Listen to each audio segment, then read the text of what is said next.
रूस यूक्रेन में फिर बड़ी तबाही। शांति वार्ता से पहले शुरू हुई जंग। शांति वार्ता पर संकट का साया। फिर कैसे रुकेगी जंग?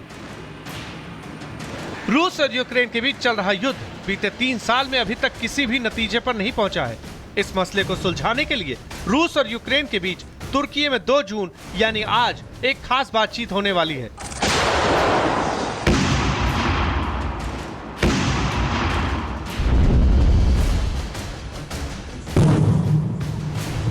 लेकिन उससे ठीक एक दिन पहले रूस यूक्रेन के बीच फिर से जंग शुरू हो गई है। दोनों देश एक दूसरे पर जमकर ड्रोन और मिसाइलें बरसा रहे हैं। अचानक हुए इस बड़े हमले ने युद्ध की स्थिति को और भयावह बना दिया है और पूरी दुनिया की चिंता बढ़ा दी है। ऐसे में बड़ा सवाल यही है कि क्या रूस और यूक्रेन शांति वार्ता के लिए तैयार होंगे?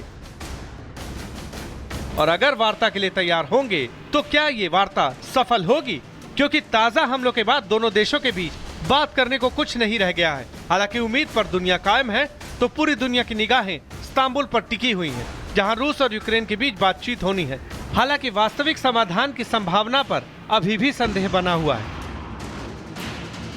रूस का डेलीगेशन इस्तांबुल पहुंच गया है। ज़ेलेंस्की ने भी साफ कर दिया है कि यूक्रेन शांति वार्ता में हिस्सा लेगा।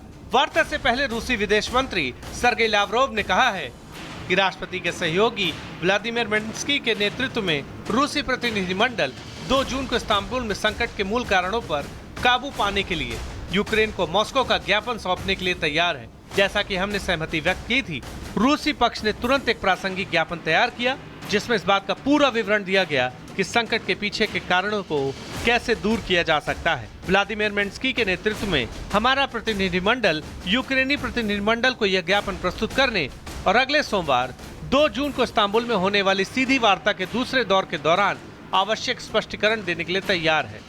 वहीं यूक्रेनी राष्ट्रपति ज़ेलेंस्की ने वार्ता से पहले कहा है कि हम अपनी स्वतंत्रता, अपने राज्य और अपने लोगों की रक्षा के लिए सब कुछ कर रहे हैं। ये शांति वार्ता तुर्की की मध्यस्थता में हो रही है।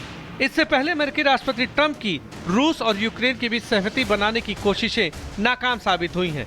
ऐसे में सबसे ताकतवर मुस्लिम देश तुर्की की बात रूस और यूक्रेन कितना मानेंगे, ये बड़ा सवाल है। आपको बता दें कि रूस और यूक्रेन के बीच शांति वार्ता का पहला दौर 2 घंटे से भी कम समय तक चल पाया था। इस दौरान रूसी वार्ताकारों ने दोनों पक्षों के 1000 युद्धबंदियों के आदान प्रदान के फैसले पर मुहर लगाई और युद्ध विराम की संभावना तलाशने की अपनी मांगों का ज्ञापन तैयार करने पर सहमति जताई थी। लेकिन दूसरी वार्ता से ठीक पहले दोनों देशों के बीच दोबारा जंग शुरू हुई है। जंग ने वार्ता की तमाम उम्मीदों पर पानी फेर दिया है। Bureau report, Republic Bharat.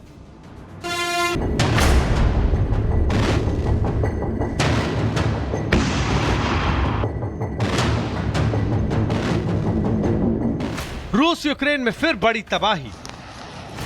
शांति वार्ता से पहले शुरू हुई जंग। शांति वार्ता पर संकट का साया।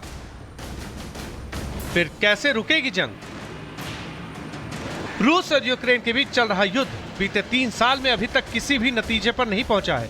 इस मसले को सुलझाने के लिए रूस और यूक्रेन के बीच तुर्की में 2 जून यानी आज एक खास बातचीत होने वाली है।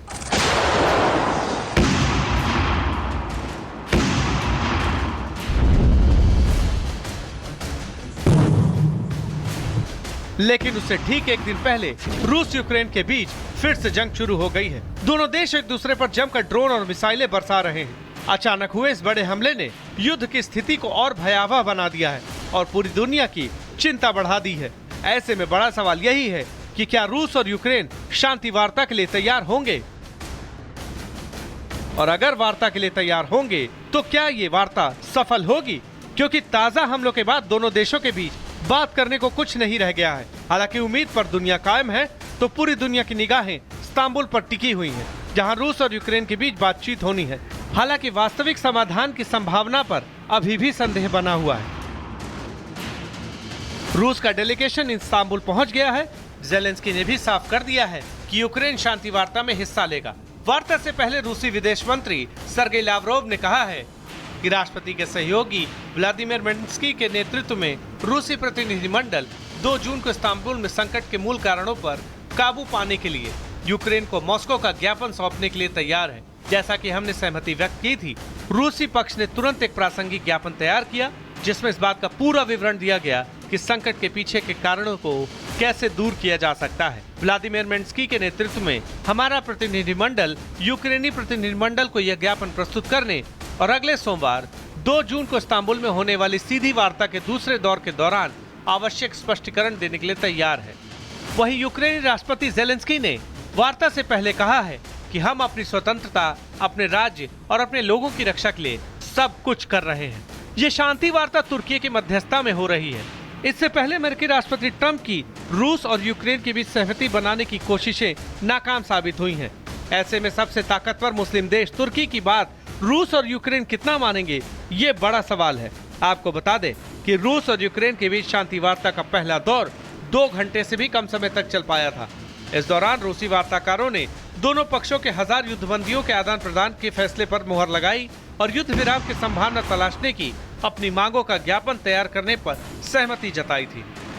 लेकिन दूसरी वार्ता से ठीक पहले दोनों देशों के बीच दोबारा जंग शुरू हुई है।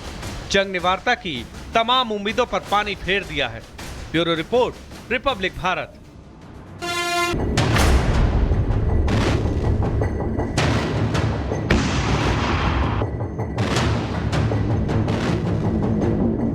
रूस यूक्रेन में फिर बड़ी तबाही। शांति वार्ता से पहले शुरू हुई जंग। शांति वार्ता पर संकट का साया। फिर कैसे रुकेगी जंग? रूस और यूक्रेन के बीच चल रहा युद्ध बीते 3 साल में अभी तक किसी भी नतीजे पर नहीं पहुंचा है। इस मसले को सुलझाने के लिए रूस और यूक्रेन के बीच तुर्की में 2 जून यानी आज एक खास बातचीत होने वाली है।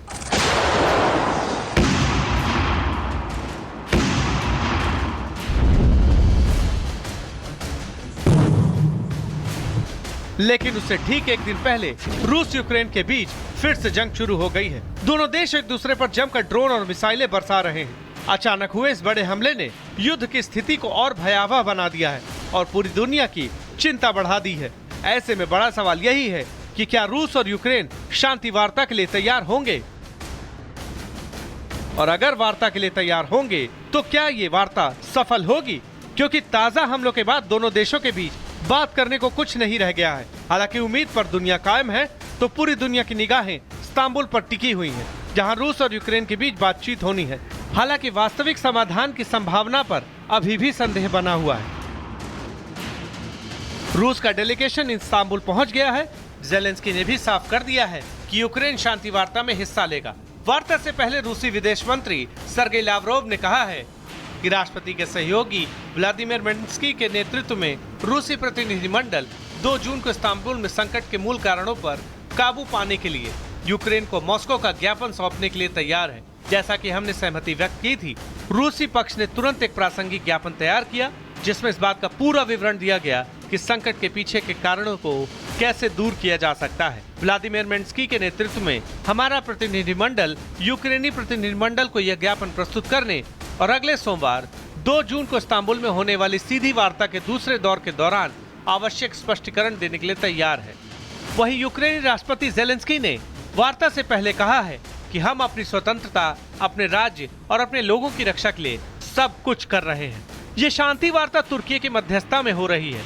इससे पहले अमेरिकी राष्ट्रपति ट्रंप की रूस और यूक्रेन के बीच सहमति बनाने की कोशिशें नाकाम साबित हुई हैं। ऐसे में सबसे ताकतवर मुस्लिम देश तुर्की की बात रूस और यूक्रेन कितना मानेंगे, ये बड़ा सवाल है। आपको बता दें कि रूस और यूक्रेन के बीच शांति वार्ता का पहला दौर 2 घंटे से भी कम समय तक चल पाया था। इस दौरान रूसी वार्ताकारों ने दोनों पक्षों के 1000 युद्धबंदियों के आदान प्रदान के फैसले पर मुहर लगाई और युद्ध विराम की संभावना तलाशने की अपनी मांगों का ज्ञापन तैयार करने पर सहमति जताई थी। लेकिन दूसरी वार्ता से ठीक पहले दोनों देशों के बीच दोबारा जंग शुरू हुई है। जंग ने वार्ता की तमाम उम्मीदों पर पानी फेर दिया है। Bureau report, Republic Bharat.